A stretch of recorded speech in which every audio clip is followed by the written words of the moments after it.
Help me find my daughter!" Mary Lauterbach's desperate plea echoed through the phone lines, a mother's worst nightmare unfolding in real time.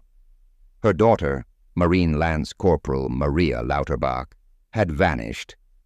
The last words Mary heard from Maria were filled with excitement about their upcoming visit. But soon a cryptic note was found. "I cannot take this marine life anymore." What dark secrets lay behind this note? How did the investigation unfold? On November 17, 1987, Maria Frances Lauterbach was born while diagnosed with fetal alcohol syndrome. She was taken in by Victor and Mary Lauterbach. The adoption was overseen by an agency, and they were never introduced to Maria's biological parents. She was raised in Vandalia, Ohio, and went to Butler High School, where regrettably she continued getting into trouble on a regular basis. She had a very disrespectful attitude and would often get into fights. But no matter what she did, her devoted parents never left her side. Her parents thought she may get the help she needed from the Marines, so they persuaded her to enlist after high school. They had no idea, though, how serious of a mistake it would be. On June 6, 2006, Maria enlisted in the Marines and left for the boot camp. She was then assigned to the military training camp at Camp Lejeune, located near Jacksonville, North Carolina. On May 13, 2007, Maria, then 20 years old, gave her mom a call to wish her a happy Mother's Day. She informed her mother over the phone that she had been sexually assaulted by her superior, Corporal Cesar Armando Lorean, a month before on a night shift. Startled, Mary advised her to contact the police and report the incident right away. She followed her mother's instructions, but instead of reaching out to the police, she reported it to the officer in charge. After that, she was interrogated regarding this by the NCIS, the Naval Criminal Investigation Service. The officer in charge, however, wasn't on her side, and said to the NCIS that Maria was an unruly person who was attempting to get revenge on Lorien, a stellar Marine, in his words. Later, Maria was shifted to a new building and assigned a victim advocate. She stayed in the same unit, though. As she persisted in filing charges against Lorien, she found out by the next month that she was expecting a child. As the months passed, those closed to Maria tried to talk her out of filing the charges, but she simply wouldn't have it. During the early days of December 2007, Mary had plans to visit her daughter, who was now 8 months pregnant. On Friday, December 14th, Maria gave her a call and told her how excited she was to see her. She likewise informed her mother that she had to attend a mandatory Christmas party and despised the fact that Lorien, too, would be there. Mary instructed her to stop by the party, make sure that the right people saw her, and then leave. She also told her to give her a call when she got home. But unfortunately, she would never receive such call and would never speak with her daughter again. She did get a call, though, but that was from Maria's roommate, who told Mary she discovered an unusual note that read, "I cannot take this marine life anymore. I'm leaving. Sorry for the inconvenience." The note didn't fit the discussion Mary had just had with her daughter earlier that day, leaving her baffled and deeply perturbed. She started asking around in an effort to find her. She was told not to worry, though, as Maria would most likely return soon, people said, and that there was nothing they could do in the meantime. After Mary filed a missing persons report, the Jacksonville police assured her that they would find her daughter. She then returned home while the detectives started a search for Maria. While she was there, she received a call from Maria's phone number. Excitement, though, was short-lived, as a man on the line reported finding the phone roughly half a mile from Camp Lejeune's main entrance on the side of the road. The man had found it out whilst he was on foot, seeking help for his flat tire since he was without a spare. Thanking him, Mary urged him to hand over the phone at the police station, and he complied. After Christmas, when Maria haven't been seen anywhere, Mary traveled to Jacksonville to see the investigation's progress. When she got there, she learned that a new investigator had been assigned to the case. He was a retired Marine with over 3 decades of security experience, and he found out that no investigators had ever worked on Maria's case. Maria's case file had no information at all, nothing about the man finding her mobile phone or the alleged note that her roommate had discovered. The two then proceeded to Camp Lejeune to speak with the NCIS. Upon arrival, the detective requested to speak with Lorien, but NCIS responded as he, quote, "Why? He had nothing to do with this." Given that Maria had vanished while expecting a child and was about to testify against Lorien for the assault, he wasn't sure why they would ask such question.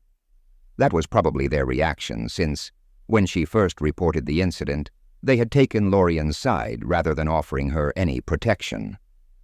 NCIS was hesitant, but anyhow scheduled the interview. Additionally, Mary and the detective discovered that there had been an attempt to use Maria's bank card at an ATM on Christmas Eve, and that had been captured on CCTV camera. While it was a hard pill to swallow, deep down, Mary knew that her daughter is probably no longer alive, and thereby swore an oath to dedicate the remainder of her life, if needed, to finding the answer.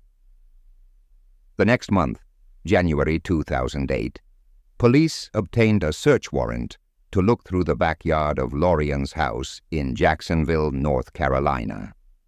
There they discovered a fire pit. Shockingly, when it was taken out, they discovered Maria's remains. Inside his house, they also discovered significant amounts of Maria's blood, which he seemed to have tried to clean and cover up with paint. Now that they have all the evidence they needed to put him under arrest, he wasn't anywhere to be seen. He had run away and left a note, which his wife Christina discovered, stating that Maria had taken her own life, and that he was afraid he would be held responsible for her death, so he buried her. Autopsy results, however, contradicted this claim. It was revealed by the autopsy that Maria had been beaten to death. 3 months later, Lorien was tracked down in a small Mexican town and then was extradited to the United States in 2009. In 2010, he was convicted for taking a life. The prosecution asserted that Lorien had to get rid of her in order to prevent her from jeopardizing his military career. Initially, he devised a scheme to have her travel to Mexico, which would result in an AWOL charge against her and ultimately damage her credibility. But he couldn't risk her coming back, so he enticed her to come by his house and have a look through baby clothes and some other stuff. When she got there, he grabbed a crowbar and beat her to death. Surprisingly, DNA testing revealed that he was not the father of her child. Subsequently, Maria's blood was discovered all over his garage and on a crowbar that he had handed to a Marine associate 2 days after she had gone missing. Then, in an attempt to sabotage the investigation, he drove her car around Jacksonville and used her bank card. He also set a fire in the pit after burying her remains to destroy any evidence. Lorien was ultimately convicted guilty of first-degree slaying and was given a life sentence without the possibility of release. Given that he had also used her bank card, he faced charges of financial transaction card theft and attempted financial transaction card fraud as well. Because of the intense public outcry and extensive media coverage that followed Maria's case, the shortcomings of military leadership when dealing with cases of sexual assault were brought to light. Mary Lauterbach, her mother, dedicated her life to helping victims of sexual assault in the military and making sure that no other family would have to endure the same trauma as she did. This advocacy brought attention to the systemic issues within the military's handling of sexual assault complaints, leading to policy reforms aimed at better protecting service members. Maria's untimely passing also brought other high-profile military cases to the public's attention, like the 2020 Fort Hood slaying of Army Specialist Vanessa Guillen. These cases highlighted how widespread the incidence of sexual assault in the military is and how urgent reform is required. Legislators and military commanders are implementing new measures to improve the reporting and investigation of complaints of sexual assault within the armed forces in response to these incidents. Apart from the general legal proceedings, Mary Lauterbach also filed a wrongful death lawsuit against Cesar Lorian and his wife, Christina, alleging that they plotted to cover up the crime. The goal was to obtain justice for Maria and her unborn child, whilst holding them responsible for their roles in the crime. The flight of Cesar Lorian to Mexico and his eventual extradition brought to light the challenges associated with collaborating with foreign authorities. The extradition process involved negotiations among the U.S. and Mexican authorities, which ultimately led to Lorian's return to face trial. His defense team tried to prevent extradition by arguing that life in prison without the possibility of parole amounted to extreme and disproportionate punishment, but their efforts were unsuccessful. The loved ones and family of Maria Lauterbach continue to pay tribute to her memory. Her tale serves as a heartbreaking reminder of the importance of awareness and responsibility in the fight against sexual assault, especially within institutions such as the military. On December 2, 1990, a couple were searching for cans along a remote road in McDonald County, Missouri. A few miles north of Pineville, they were there. Close to a vacant building, they discovered the poorly decomposed body of a woman. She was hogtied via 6 different types of bindings. Her cause of death was determined to be strangulation and an overdose of methamphetamine. She had been deceased for 1 to 2 months, as per the estimate. This suggests that she passed away in September or October. There was no identification on the woman. Upon searching the area, no proof of identity was discovered. Neither did any of the missing person reports from the area fit her description. She was reported as a white woman between the ages of 21 and 31, weighing 120 pounds, with dark collar-length hair. Despite the description being made public, the woman's identity remained a mystery. The investigators looked into one item from the evidence, a parachute cord that was used as one of the bindings. The cord was not commercially accessible. It was mainly utilized by the military. However, neither the identification of the woman nor an arrest resulted from this. 19 years later, in 2009, the skeleton remains were brought to the National Missing and Unidentified Persons System. A DNA profile was developed and a facial reconstruction was carried out. However, it too did not result in the identification of the woman. One detective stated that she could only be identified through the grace of God. This earned her the alias Grace Doe. A private DNA lab called Othram, Inc. reached out to the Sheriff's Department in September 2020. Upon sending the skeleton remains to Othram, a fresh DNA profile was developed. Next, they turned to genetic genealogy. It directed them to a Topeka, Kansas resident by the name of Danielle Pixler. When Pixler was contacted, she revealed that she had a half-sister that she never met. They were placed in foster care when she was just 3 months old, while her half-sister was 3 years old. Their mother had attempted to set her half-sister on fire, leading to their transfer to foster care. Ever since she turned 18, Pixler claimed to have been searching for her half-sister. But in the previous 2 decades, she wasn't able to find anything. She consented to provide her DNA sample to Othram. Grace Doe's DNA and hers were compared.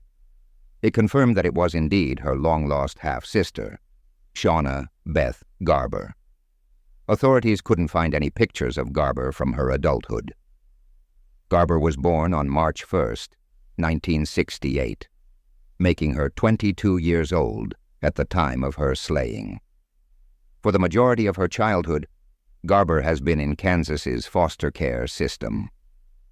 She had been adopted for a brief period of time before being sent back to foster care. She stayed in the foster care until she turned 18. Rob Ringwald, Garber's elder brother, had also been looking for her for decades. He was crushed upon learning that her remains had been sitting in a box for nearly 3 decades. Her remains will be interred close to her great-nephew, per family arrangements. After that, the police got to work, trying to find out who took her life. They discovered that Garber, after she reached the legal age to leave foster care, moved to Oklahoma and started searching for her family. Garber was residing in a halfway house in the Pineville area at the time of the slaying, 7 miles from the crime scene. She was employed at Hudson Foods, a chicken processing plant in Knoll, Missouri. In August 2023, the police had an announcement stating they finally had a prime suspect in the case. It was Dennis Rader, a.k.a. BTK, the infamous serial killer. When he was named as a suspect, he was already serving 10 consecutive life sentences for 10 slayings he had done between 1974 and 1991. Garber's death fit with Rader's modus operandi, which was to bind, torture, and then take his victim's life. Furthermore, Garber had died months before Rader killed what was believed to be his 10th and last victim. That last victim he killed in her house and then disposed of the body somewhere else. Still, there were doubts concerning Rader's connection to this slaying. Every single one of Rader's victims were slain in Wichita, Kansas. Garber's body, though, was discovered roughly 220 miles from Wichita. Moreover, none of Rader's victims were killed from drug overdoses.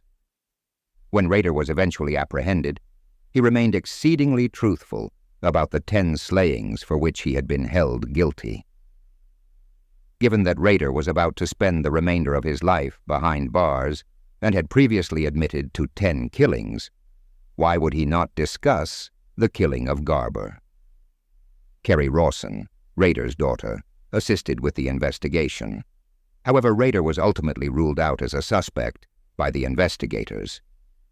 Then they turned their attention to Talfie Reeves of Pineville, a longtime suspect. When the crime occurred, Reeves was 24 years old. He had a lengthy criminal history and was involved in narcotics trafficking. I want to tell you something Talfie Reeves did. This was the opening line of a letter that the sheriff received in 2004. The writer then went on to describe Shauna Garber's slaying in detail. That being said, even with the letter, the investigators weren't able to move forward with the case, and yet they were certain that Reeves was their perpetrator. On November 15, 2021, Talfie Reeves was driving a scooter on US 71 next to Jane, Missouri. As he made a U-turn, he was hit by a car. Reeves, at the age of 58, had passed away.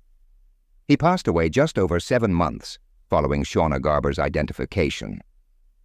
People felt more comfortable discussing Reeves and the crime after his passing. 6 people were interviewed by the detectives, who provided them with information regarding Reeves's involvement in the slaying. One individual claimed to have heard and seen everything Reeves did. Another claimed to have seen the body a few days after the slaying. Based on the statements from the witnesses, investigators formulated their theory of what might have transpired. At the time of her death, Garber was staying in a halfway house and working at a chicken plant. On Halloween night, she was strolling down Missouri 59 where she came across Reeves, who picked her up. He was driving an old pickup truck which he had borrowed. Using materials he found in the truck, he tied her up. He then took her to the deserted house and assaulted her there. Garber kept screaming non-stop, which concerned Reeves. They were in a valley, and so her screams were echoing. Fearing someone might hear her, he gave her a methamphetamine injection to silence her. She ended up overdosing. On top of that, he strangled her. Nearly 34 years after the killing, in March 2024, law enforcement announced that they now have sufficient evidence to charge Reeves with first-degree killing had he still been alive today. "We are 100% certain we got the guy," said Detective Laurie Howard. "What breaks my heart is that he's not alive. I know he has family and people who love him, but he should have had to pay for what he did. Maybe he is, I don't know, but we do have the right guy." Rob Ringwald, Shauna Garber's brother, reflected on the situation by saying that karma had seemingly caught up with the suspect. Although he would have preferred seeing the suspect imprisoned, he accepted the outcome as poetic justice, given that the suspect ultimately met his own demise. A devoted father and hard-working cook beamed with joy as he held his bonus paycheck in his hand. He imagined the smile on his son's face as they would enjoy a special dinner, a well-deserved treat for his family. Little did he know, lurking in the shadows was a predator with sinister intentions, ready to steal not just his hard-earned money, but his very life. Something like this transpired on May 9th, 2008, when Ewing Township Police in New Jersey responded to a location where an assault had taken place close to a carport in the 300 block of Hazel Avenue. The victim was identified as Leroy Julious. His body appeared to have been dragged along the street to a vacant lot, with his pockets turned inside out. The 47-year-old passed away at the scene from major head trauma. Upon arrival, law enforcement discovered a car parked diagonally in front of a house, with a crowd gathered outside. Standing beside the open driver's door of the vehicle was one of those individuals, Jason Howard, who was subsequently identified as one of the suspects, according to the police. Officers were directed by witnesses to the spot in the gravel lot where Julius's body had been lying. Julius had sustained a serious head injury, according to the police, and there was blood on his face, head, and neck. His pockets were flipped inside out, as they noticed. Right there at the scene, officers declared Julius deceased. As the detectives dug into the case, they came to the conclusion that robbery was the motive behind this unfortunate tragedy. They found out that Leroy Julious was known for always carrying cash in his wallet.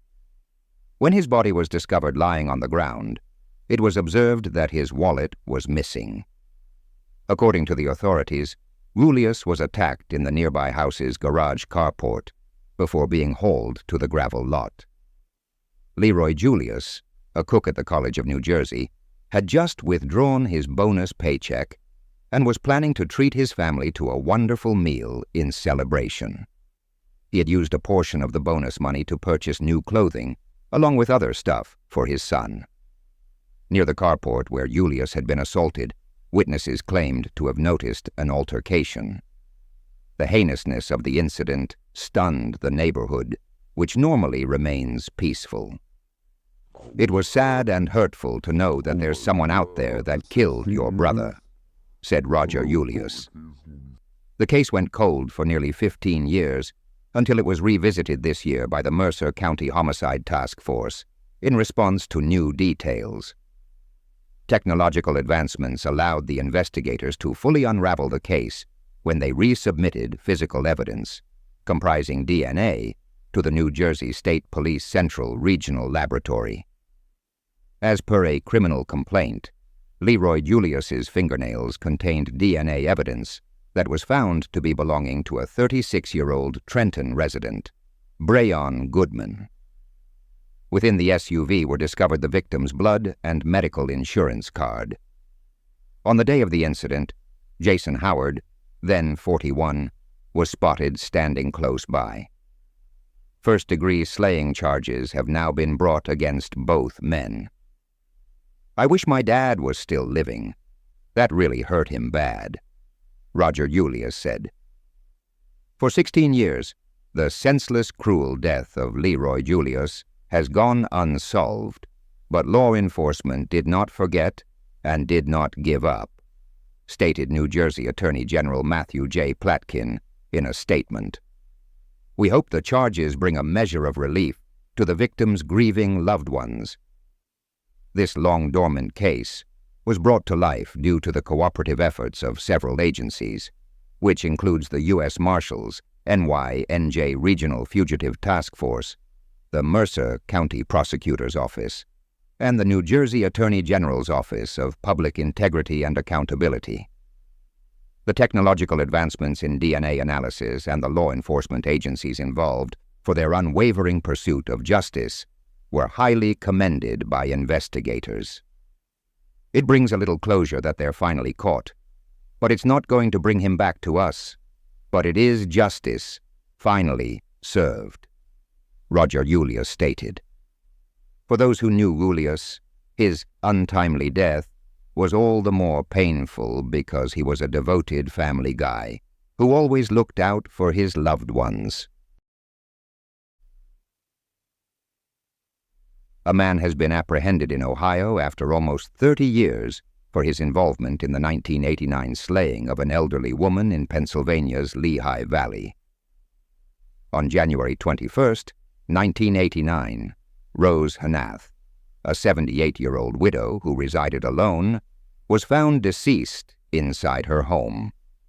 Relatives discovered her body on the floor and the house robbed when they arrived at her residence in the Copley section of North Whitehall Township on the west bank of the Lehigh River. They went to her house after she failed to show up for a church service she used to regularly attend. There were a number of items that were touched and that were moved, said Thomas McAndrew of the Lehigh County District Attorney's Office at the news conference. McAndrew also added that Hnath's residence was robbed about a month before she passed away. It would be hard to believe that this woman went her whole life leading a pretty simple life at this house. There had been a burglary in which a firearm and jewelry were stolen, and now, weeks later, that house is burglarized again, he claimed. An autopsy found that Hnath had sustained several blunt force injuries and stab wounds.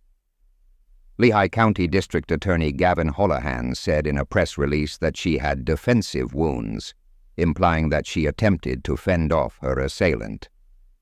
Despite the detective's best efforts to identify the killer of the elderly widow, the investigation eventually went cold. 2018 saw a progress in the case thanks to developments in DNA technology. Pennsylvania State Detective Robert Devers stated in 2022 that DNA profiles were acquired from various objects taken from the home and were being looked into for possible genealogical matching. Beyond the initial inspection of the crime site, investigators found two crucial items there that were kept as evidence: a knife and a pellet gun. The fact that Hnath's house had been burglarized indicated a potential burglary motive, but the brutality pointed to something more personal. Over the years, investigators returned to the case on several occasions, always on the lookout for fresh leads and advanced technology that could make use of the evidence.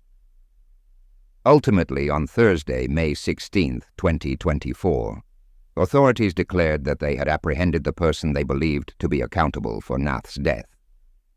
Michael Breisch, who was 30 years old at the time of the slaying, didn't seem to have any known connection with Rose. He was a resident of a community corrections facility in the neighboring town of Allentown.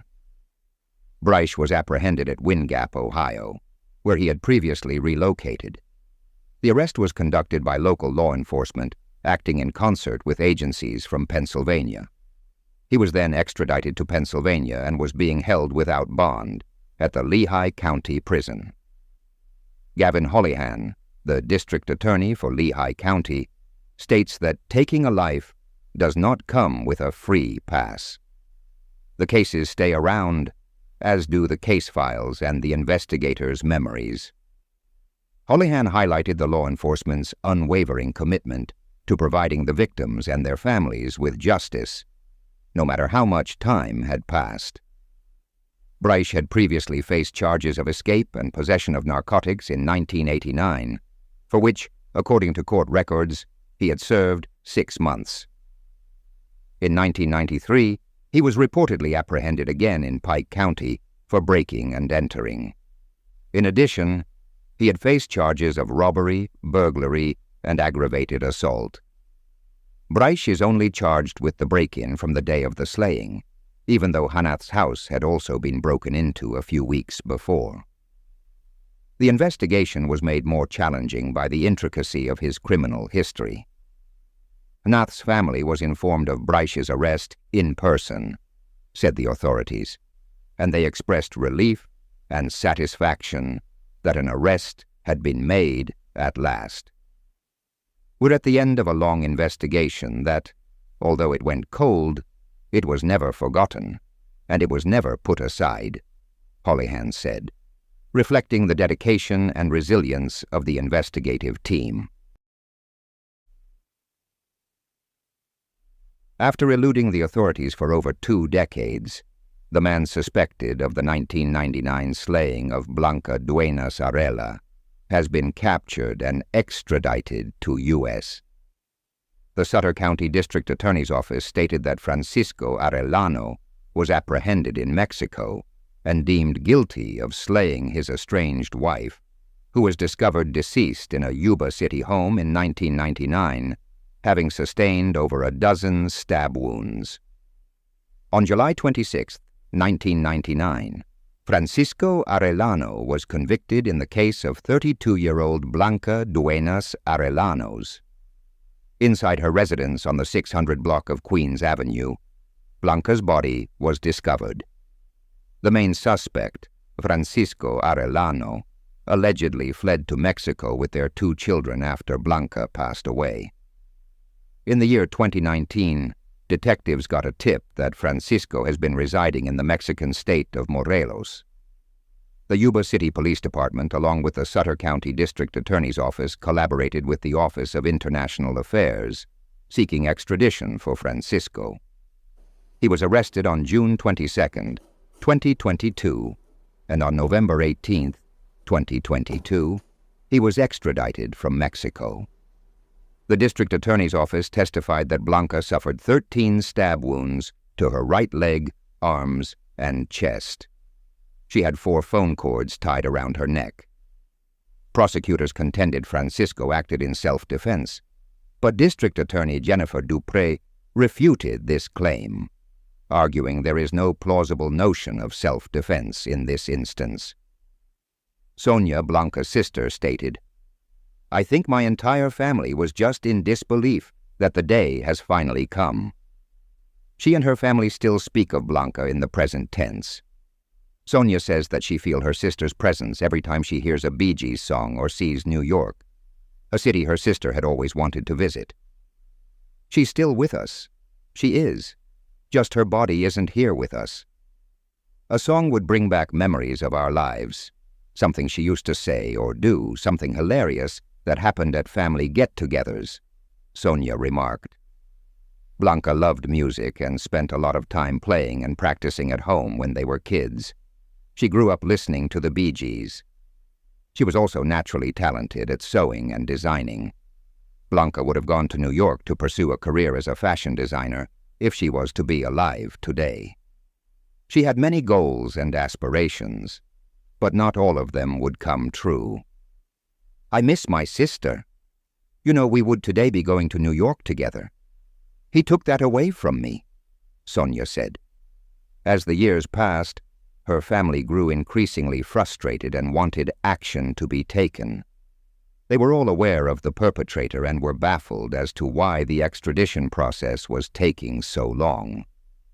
2019 saw the onset of the extradition process, as investigators discovered Arellano was residing in Morales, Mexico, with the assistance of retired detective Scotty Klinkenbeard. Sonia stated, "It felt wonderful to finally be heard. Felt wonderful that somebody finally cared about Blanca." Blanca's life was plagued by domestic violence. Francisco allegedly has been repeatedly physically abusing her, leading to the issuance of a temporary restraining order in 1997. Out of fear, Blanca withdrew her request for a permanent restraining order. However, she still kept on receiving threats. In 1997, Francisco was convicted for marital abuse and spent 60 days in prison. When the 1999 slaying took place, he was on probation.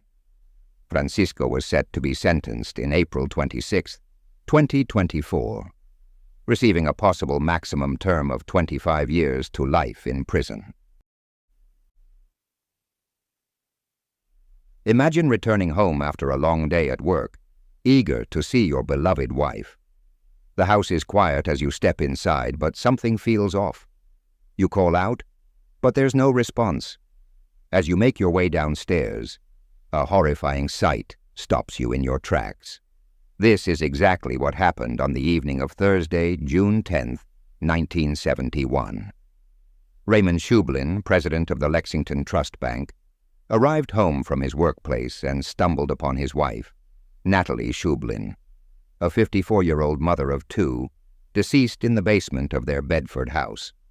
With a makeshift gag wrapped around her neck, tying her ankles, her body was lying while face down on the floor. Scheublin called the Bedford Police Department right away, and a few minutes later officers showed up. Given the condition of Mrs. Scheublin's body, it seemed as if she had died only recently. Following an autopsy, it was discovered that Mrs. Scheublin had suffered numerous knife stab wounds, as well as a severe blunt force injury to her head after being struck by an unknown object. Immediately after, an investigation was launched. It was discovered that Mrs. Scheublin's 1969 Chevrolet Impala, which was blue and white, along with a set of bank keys, had been stolen. Authorities searched through the neighborhood, spoke with the residents, and searched for the missing car. Around 8:42 p.m., less than half a mile from the crime scene, in the Veterans Administration Hospital parking lot, was where officers eventually found the Impala. Even though it looked like someone had deliberately cleansed the vehicle to get rid of fingerprints, authorities were still able to find and gather a few latent fingerprints from it, one of which was from the right rear window. Numerous possible leads were investigated by the police, but they were unable to determine any person of interest. Utilizing a new technique, the FBI's Automated Fingerprint Identification System, AFIS, fingerprint specialists from the Massachusetts State Police made an effort to identify the fingerprints on the Impala and additional latent fingerprints taken from the crime site in 1999. This led them to identify Arthur Massey as a possible suspect. Later, two fingerprint specialists from the Massachusetts State Police examined that print and found that the latent print found in the victim's car matches with that of Massey's left thumb. When Massey was questioned by police in 2000, he denied ever having been in Bedford or knowing anything about the slaying. During a reinterrogation with authorities in 2005, Massey gave a different account of what had happened. He claimed that he had turned down a gig from an organized crime associate to kill a banker's wife and stage it as a break-in. In an attempt to find new witnesses, District Attorney Marion Ryan's cold case unit reopened the case in 2019 and gathered background on the defendant. Throughout the course of this extensive investigation, investigators located a woman who confessed to her involvement with Massey in bank fraud schemes from the 1990s. She disclosed that Massey had revealed to her he had affiliations with organized crime and that he had once fatally stabbed someone within their house. This information, together with various other evidence from the case, was submitted to the Middlesex County Grand Jury, who then indicted Massey for first-degree slaying. Prosecutors claim that while Massey was detained on a charge of slaying, he tried to find a witness to provide a fake testimony in the case. Massey addressed a letter to a woman from within the Middlesex Sheriff's Office in Billerica, asking her to find a witness who would testify that he had been framed for a made-up story. An alleged $1,000 was promised for the testimony by the perpetrator. As per the announcement, Massey's letters contained escalating threats, such as that he would send somebody to harm her, and that he would get to the woman like a bullet. Furthermore, according to the prosecution, Massey instructed others outside the jail to collect debts incurred through illegal loan sharking. Investigators and the Middlesex Sheriff's Office worked together to expose this scheme, and in the trial of a capital indictment, prosecutors added a charge of soliciting to suborn perjury. This charge was added to the indictment charging first-degree slaying, and was set for the trial. In March 2022, 78 years old, Arthur Massey was taken into custody. On Tuesday, May 14, 2024, nearly half a century after Natalie Scheublin had passed away, a jury found him guilty of first-degree murder in connection with her demise, in addition to a separate charge relating to an attempt to bribe a witness to provide false testimony in his favor. The prosecution cited Massey's lengthy history of criminal convictions and prison terms, including his assault on correctional officers, twice escape convictions, and a 2016 conviction for disobeying court orders pertaining to harassment and abuse. Natalie Scheublin was a wife and a mother. She had survived cancer and had hobbies like gardening and painting. Middlesex District Attorney Ryan pointed out that this woman was viciously slain inside her own house by an intruder. Her case remained unresolved for over 5 decades. According to District Attorney Ryan, the verdict rendered today is the result of years of investigative work, representing the core objective of the Cold Case Unit, which is to provide closure to families. Sadly, Raymond Scheublin wasn't able to see his wife's case's resolution. Following a brief period of sickness, he passed away on December 30th, 2011, in Maine. He was 92 years old at the time. Raymond and Natalie had left behind 2 children, Carol Bartlett and Kenneth Scheublin, who are still alive. The residents of Racine, Wisconsin, were startled when the body of Darby Wagner Richardson was discovered near her workplace, showing signs of a gruesome attack. She had been manually strangled to the point of near decapitation. Who could commit such a brutal act? And what was their motive? The locals were certain of who the culprit was, yet he roamed free.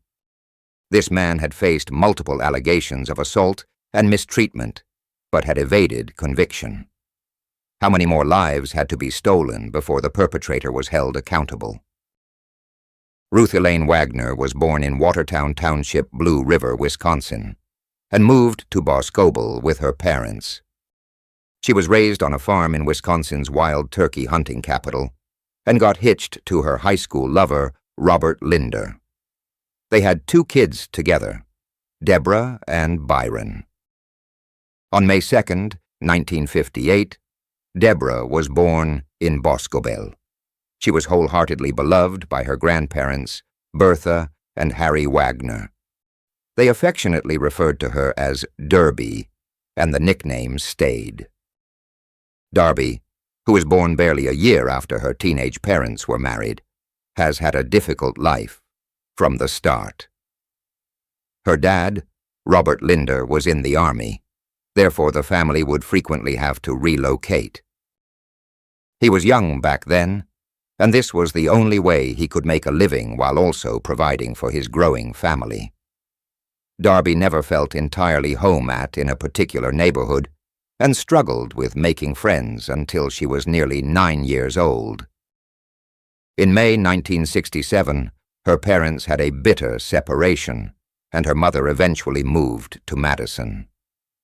Ruth Wagner remained single for a long time, dedicating herself to looking after her kids, but she discovered love again in 1974, marrying James Erickson. Darby was frustrated over her parents' separation. When she reached the age of 14, she chose to leave her home. Back home, her mom had once again divorced and then remarried in 1986. Darby had no idea about that, as she was preoccupied with her own life. Douglas Coppin entered the life of Darby's mom, and she later had 2 step-siblings named Daniel and Alan Coppin. She also had a baby sister named Gina Coppin. Her family had increased in number, yet she felt alone and excluded. She decided to start a new life because she felt left out by her mom. 2 years after fleeing from her mom's house, Darby stepped into a bar in Racine. She happened to meet the owner of the bar, Fred Wagner Richardson, and like a typical naive teenager, felt attracted towards his bad boy demeanor. The 30-year-old had a lot of experience. He had enlisted in the United States Army using a fake name, which impressed young Darby. What she did not realize was that this man was bad news. He had a lengthy history of violations and misconduct during his service. During his military service, he reportedly jumped out of the bushes, attacking and robbing a man. As a result, he served time in prison and was given a dishonorable discharge. Then he moved to Racine, and there was convicted of 2 more robberies. He only completed a fraction of a 15-year term. The criminal justice system was the only reason he was permitted to walk the streets with such freedom. Criminals can get away with minor violations of the law. When he was freed from Leavenworth jail, he chose to settle in Racine. Racine was an average industrial town, and it presented Fred with the opportunity he sought. There he opened up a bar and was met with Darby, who was 16 years old at the time. Fred Wagner was a clever man. He may have been a criminal all his life, but via his cleverness and scams, he had owned a few rental homes within the town. They were mostly low-income housing units. He was reputed for being cutthroat in his business affairs as well as his private relations. His dealings were strictly based on verified info and was very calculating when it came to money. Fred offered to hire her as a performer in his bar. For years, being a minor, she kept pretending while dancing for tips. She had no idea how to defend herself, and this was the first job that compensated her enough to be able to afford a moderately better lifestyle.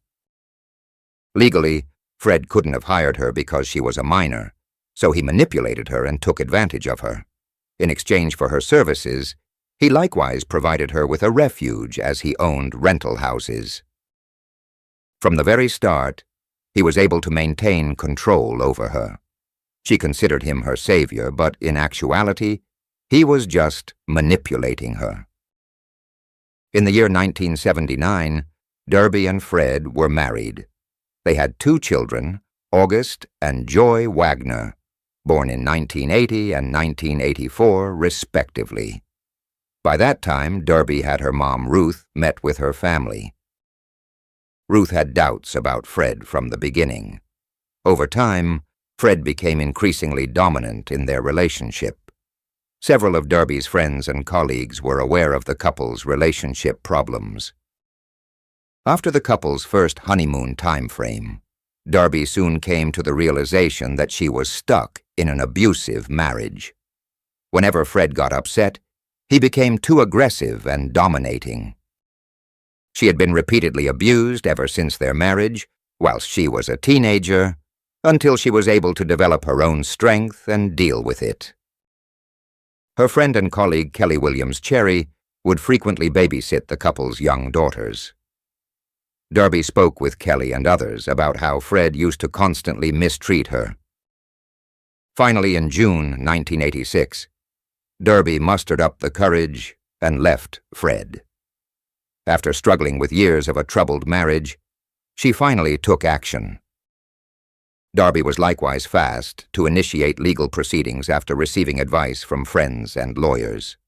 Despite Fred's aggressive reply, she stood firm and refused to back down. She filed for divorce in December 1986. The couple owned a number of properties in Racine that were to be split. Fred feared the possibility of losing a sizable amount of his income.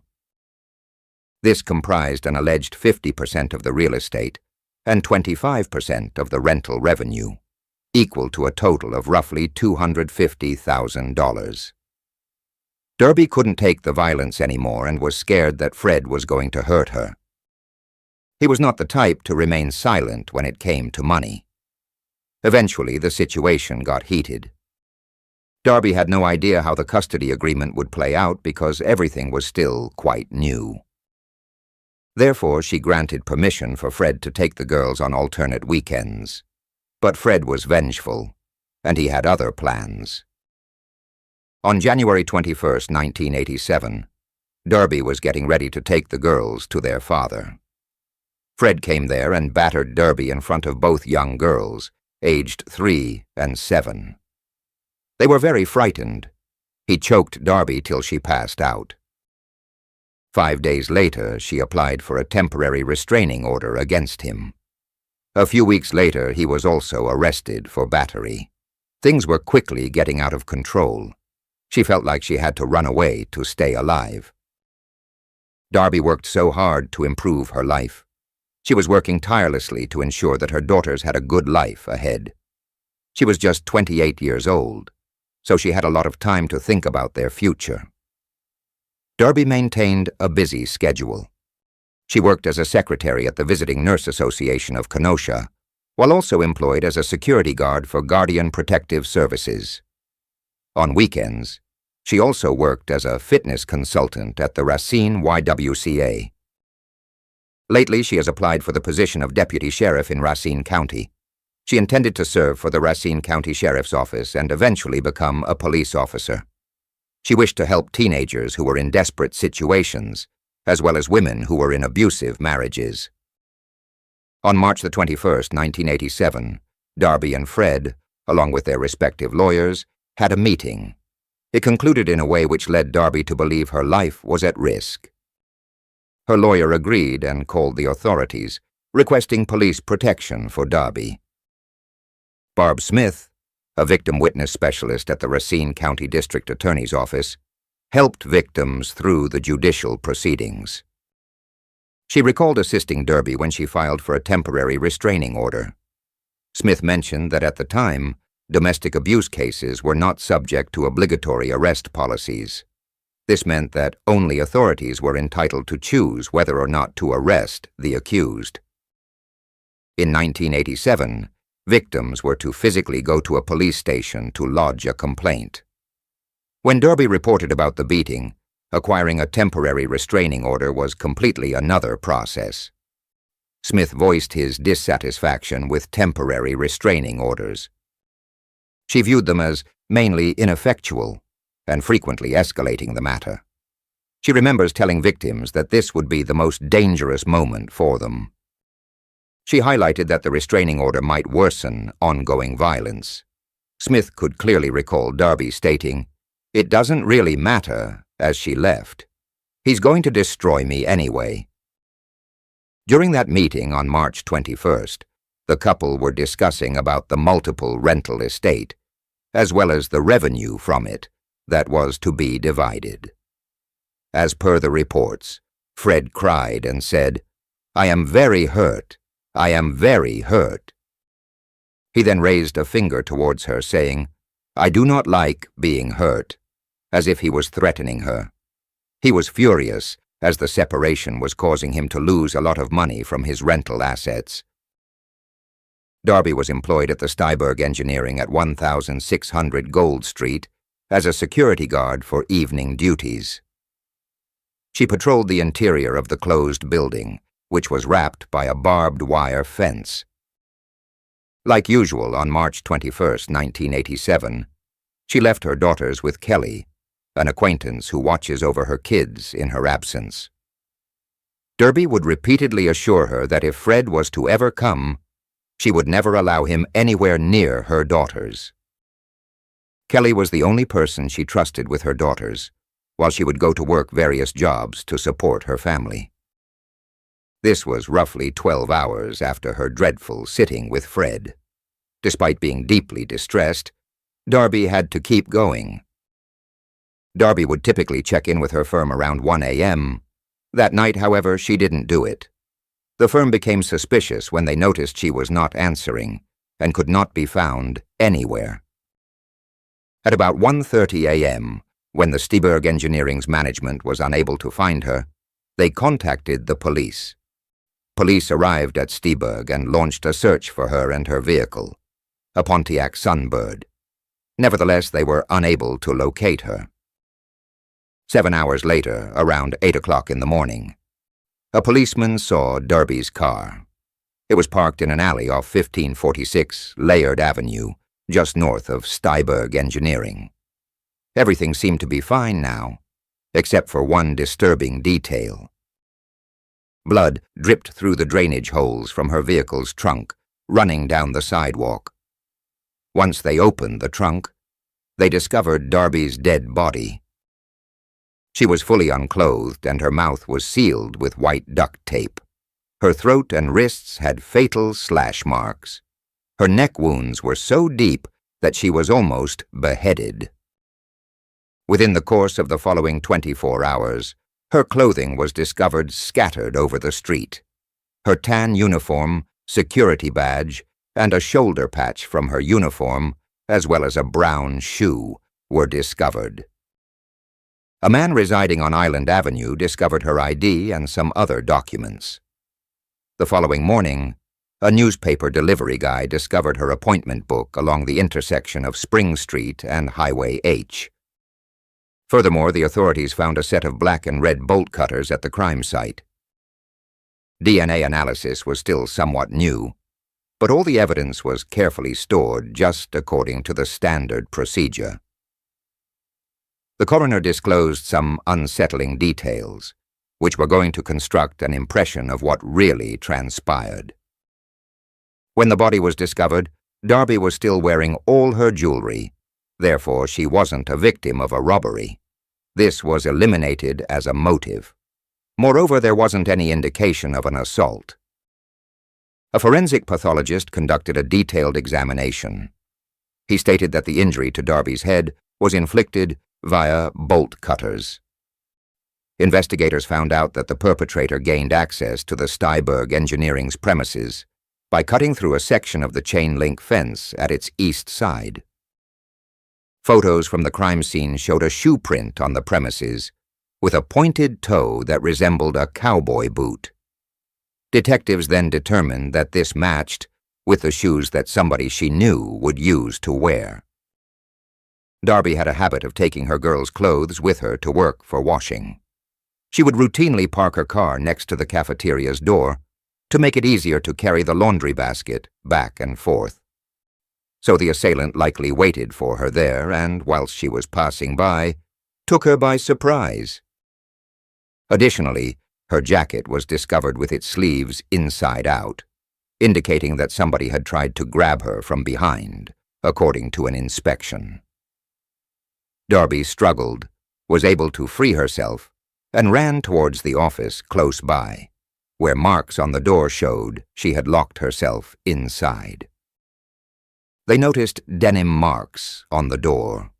It appeared that somebody wearing a denim jacket was pushing on the door with their shoulder. The perpetrator knocked her unconscious and then gagged her mouth with white duct tape. Then he took her to the trunk of her vehicle. The use of duct tape implied planning. Experts believe Darby's personal belongings were spread throughout town to elude the authorities. It appeared that the assailant was concerned about ending up as the primary suspect. Investigators concluded that the perpetrator drove Darby to another site, stripped her naked, and then took her life. He then returned the vehicle back to her workplace, possibly because he had to fetch his own. This had to be an act of revenge, an inhumane crime against Darby. Therefore, 3 things were for sure. First and foremost, the killer was most likely someone with a personal vengeance towards Darby. Second, it was someone she knew since they were aware of her job timings. And lastly, Darby had struggled and fought back till her last breath. A family member found out that the black and red bolt cutters and evidence belonged to nobody else but Fred Wagner Richardson. Additionally, a tip led the authorities to a vehicle that resembled Darby's.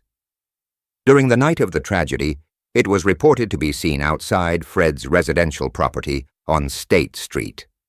Witnesses claimed they saw somebody load something large, perhaps a rolled-up carpet, inside the trunk.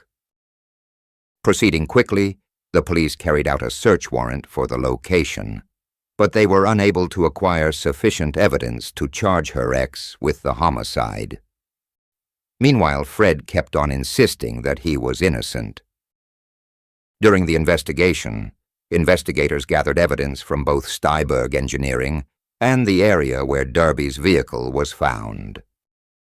An RPD officer on the night shift mentioned seeing a vehicle identical to Darby's, parked at the back service door of 1212 State Street around 3 a.m. That property was owned by Fred Richardson. Tenants of the property told investigators that the basement and rear entrance where the car was parked were only utilized by the building's owner. None of the tenants had keys or access to that portion of the building. Later, the investigators found a purchase receipt for red bolt cutters, like the same ones that were taken from the crime site. Fred had made a few strange remarks to his buddies. Many of them appeared to be made up, and would later be debunked as investigators questioned different witnesses and associates of his. He apparently informed an acquaintance that he was busy for the weekend, since he would be spending time with her, his daughters.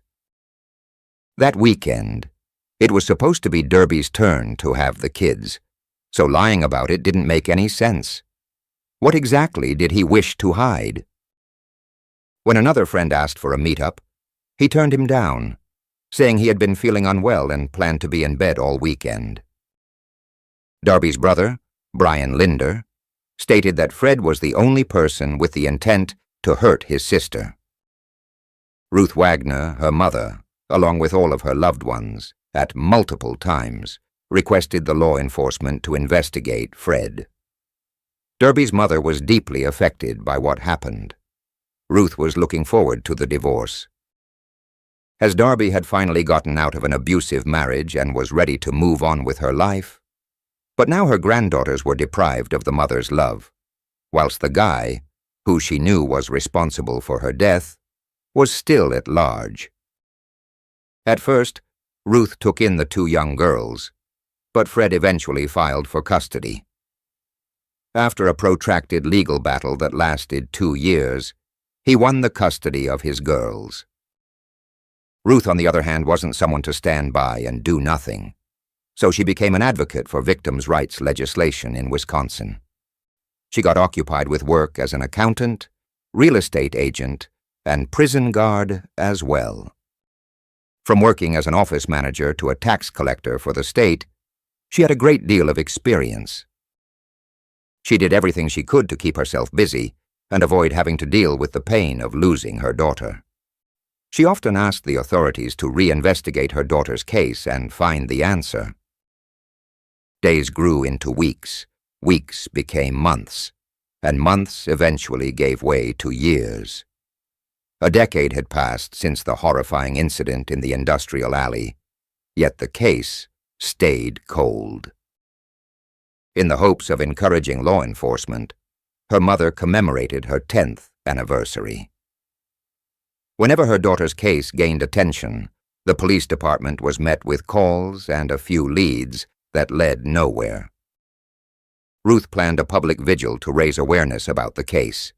It was held in the alley where her daughter's body was found. The ceremony was scheduled for 6 p.m. on Saturday in the 1500 block of Laird Avenue. She chose a weekend to ensure that as many people as possible would attend. During the vigil, some people went to say a few words for Darby, while others were invited to share recollections of her. Ruth also added that as part of the vigil, balloons would be released. With time, Ruth had embraced the heartbreaking reality of her daughter's fate. However, she still felt a stab of grief whenever the well-intended but ill-considered phrase, "life goes on," was used. Ruth commented, "Yes, life goes on, but not as we intended. I think of her every day. I still miss her every day. She experienced a deep and long-lasting sadness because of her failure to spend more of her life with her daughter.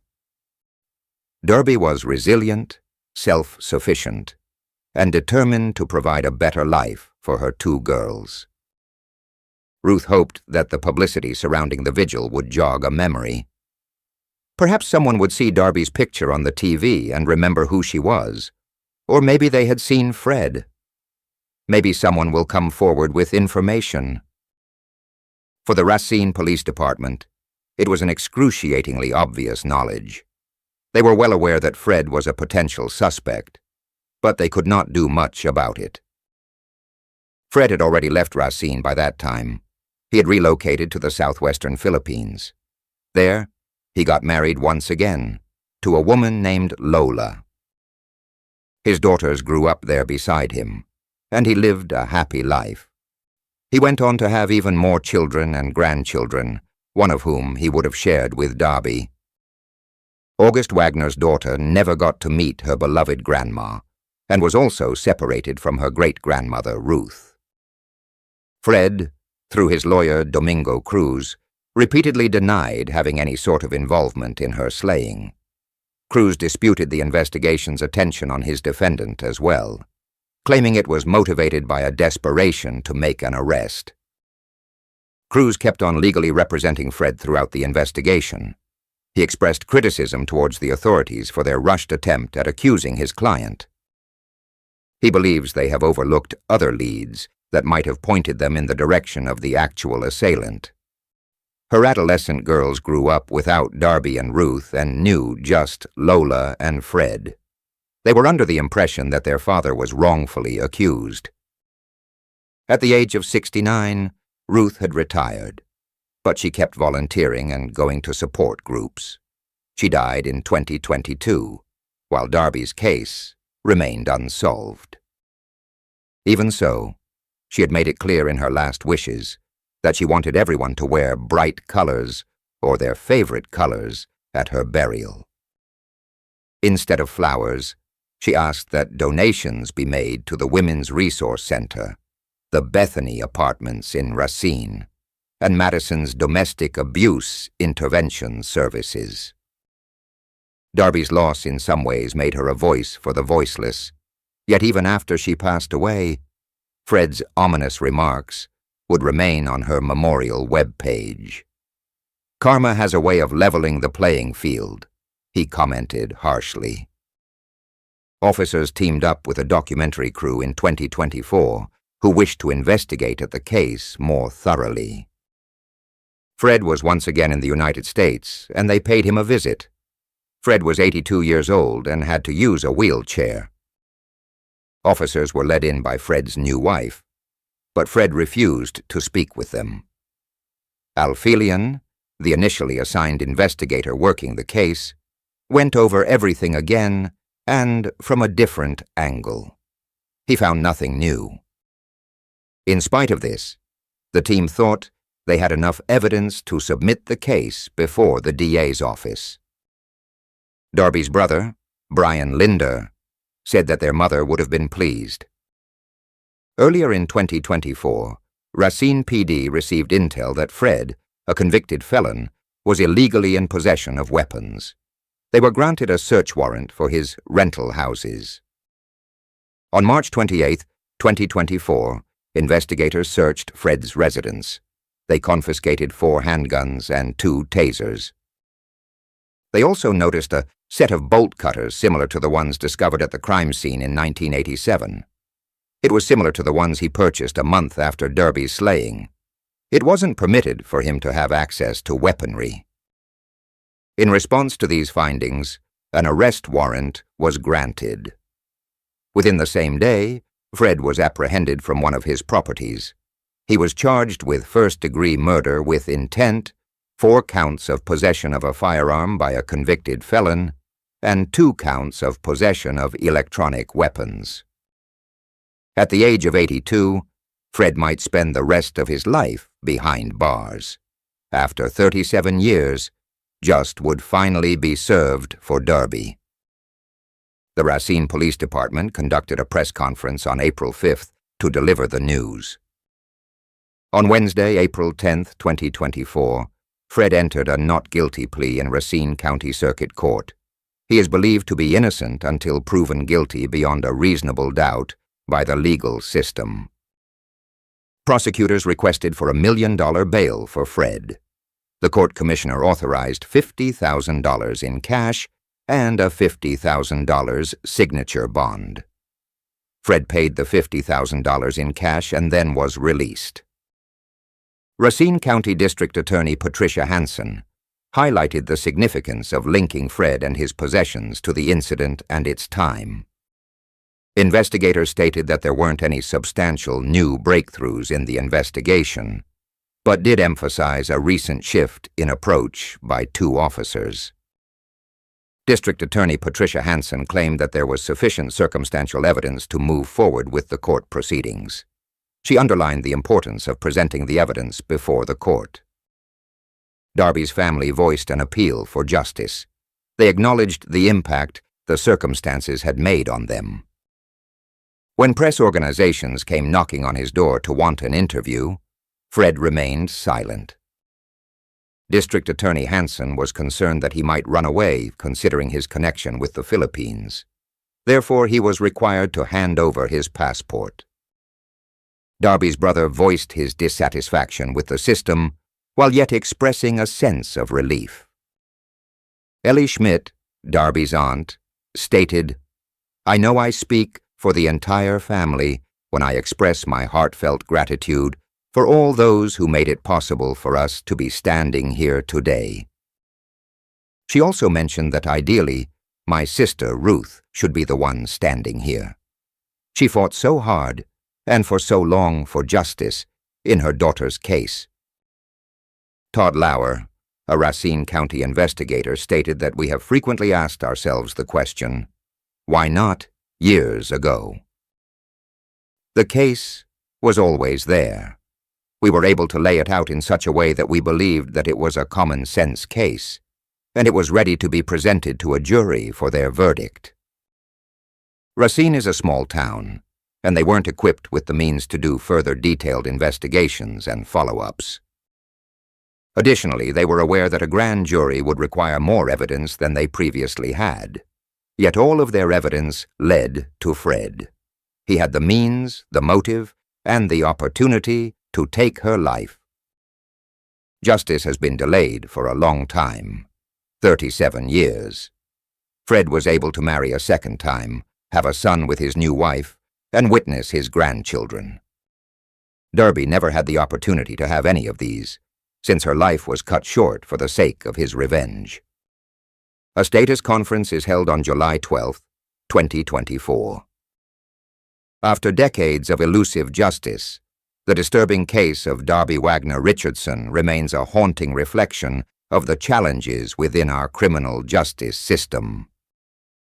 Despite the overwhelming evidence and the community's awareness of the likely perpetrator, he managed to evade arrest for years, raising serious questions about accountability and the effectiveness of law enforcement.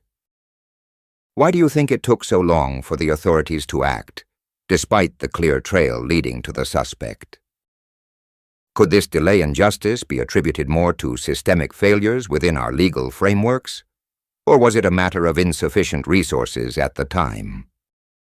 How can we ensure that such oversights are not repeated, leaving families without closure and criminals free to roam?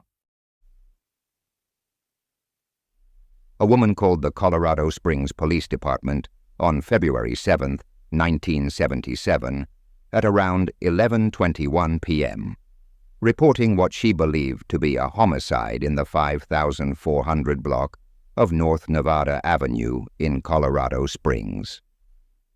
Upon arrival, the police found 14-year-old Maria Lorraine Honzell's body. She had passed away from a stabbing wound. In the same apartment building, the Suncrest Apartments, Maria was babysitting for a female neighbor. About 11:20 p.m., that neighbor discovered Maria dead in the master bedroom. During the incident, the neighbor's children, aged 8 and 6, were also there, but thankfully, they were not hurt. They were sleeping in bedroom when the neighbor arrived home and found the body. Maria suffered several stab wounds to her chest and one major stab wound to her neck, based upon the results of her autopsy. Her death was declared a homicide. Nevertheless, no plausible motive could be established. Before she passed away, while babysitting the kids, Maria had a heartfelt conversation with one of her close friends. In a phone call, she expressed her love and concluded with the words, "I love you." The last known conversation Maria had with someone was this phone call. A comprehensive investigation was carried out by the Colorado Springs Police Department, CSPD, involving a large number of interviews, reports, and evidence collection. At the time, no suspect had been identified. Nonetheless, CSPD continued to explore leads and employ additional investigation techniques. With the advancement of DNA technology, multiple pieces of evidence were forwarded to the Colorado Bureau of Investigation for additional examination. A bloodstain on Maria Honzell's clothes yielded a male DNA profile. However, despite testing samples from several possible suspects and submitting the DNA profile into the combined DNA index system, no matches were found. It didn't take long after that for the case to go cold. With help from Parabon Nanolabs, the male DNA profile was compared with samples in a public genetic genealogy database in 2019 in an attempt to identify a biological relative of the unknown suspect. After conducting a thorough investigation, William Charles Kernan, Jr., who also went by Bill Kernan, was found to be a person of interest. 2010 saw Kernan's passing. Since he was cremated and had no surviving family, authorities were unable to obtain his DNA. It was later found that Kernan was a college student from the area, and a friend of the lady, Maria Honzell, had been babysitting for the evening before she was slain. Further investigation suggested that Kernan had previously visited the apartment building on multiple occasions. Even on her worst days, Maria was often seen smiling, and she was well known for her upbeat demeanor. As the middle child, she came from a huge household with 7 siblings. Not many months before Maria's slaying, her mother died of heart problems, which made Maria assume a more maternal position in her family. Her terrible passing had a long-lasting effect on her family and the community, spanning several decades. Following a review of the case, which included genetic genealogical research, the 4th Judicial DA's office stated that they were confident Kernan was the one who took Maria's life. After 47 years, the case was finally closed. Born and raised in a small Mexican town, Lina Geddes was a skilled ballet dancer who also held a degree in international business. In 1996, she met Edward Geddes in New Mexico. 6 months later, they got married and relocated to Toledo, Ohio. On April 8, 1998, Lina was supposed to visit her family in Laredo, Texas, but she never showed up. Instead of contacting the authorities to report his wife missing, Edward Geddes chose to have her worried family do so. In October 1998, when state authorities interviewed Geddes about his missing wife, he claimed that he had last seen her when he had dropped her off at the Pittsburgh airport. She was carrying a case for cosmetics, a suitcase, and a blue sleeping bag that he said was meant to be a present for a young cousin. On April 20, 1998, motorists, while driving along Utah Highway 276, discovered a wrapped body close to Maiden Water Spring. The woman, who was subsequently identified as Lina, was discovered inside numerous layers of plastic, duct tape, a sleeping bag, and a kid's rug. Her face was still identifiable, but her fingerprints were gone, making the identification process more challenging. Initially, she went by the name as the Maidenwater victim. The investigation ran into a lot of obstacles. Lina's body was meticulously wrapped, her identity hidden behind the elimination of her fingerprints. One of the first people to be suspected was serial killer Scott Lee Kimball, although he was eventually ruled out. Over time, the lack of conclusive leads caused the investigation to become cold. In 2018, authorities made a breakthrough while updating their missing persons records. Advanced DNA analysis linked the Maidenwater victim to Lina Geddes. This finding marked a huge step forward, although the actual perpetrator was not found until 2022. Using DNA from the rope that had been used to bound Lina, detectives traced the crime to her husband, Edward Geddes. Sadly, Edward could not be prosecuted because he had taken his life in 2001. Nonetheless, Lina's family received closure when DNA match with surviving family members proved his guilt. In 2024, updates on the Lina Geddes case confirmed that her husband, Edward Geddes, was definitively linked to her slaying through advanced DNA analysis. The resolution was emphasized by the authorities as an example of how effective modern forensic technology is. Family members of Lina, particularly her sister Lucero Reyes, expressed mixed feelings, satisfaction that the crime had been solved, and sadness over the tragedy. Lucero's efforts to find Lina and bring her home finally saw fruition, albeit not in the manner she had intended. If you find this video compelling, show your support by giving it a thumbs up, subscribing to our channel, and ringing that notification bell. By doing so, you'll stay updated about the latest investigations and mysteries. Your support means the world to us as we continue to pursue the truth in the world of cold cases.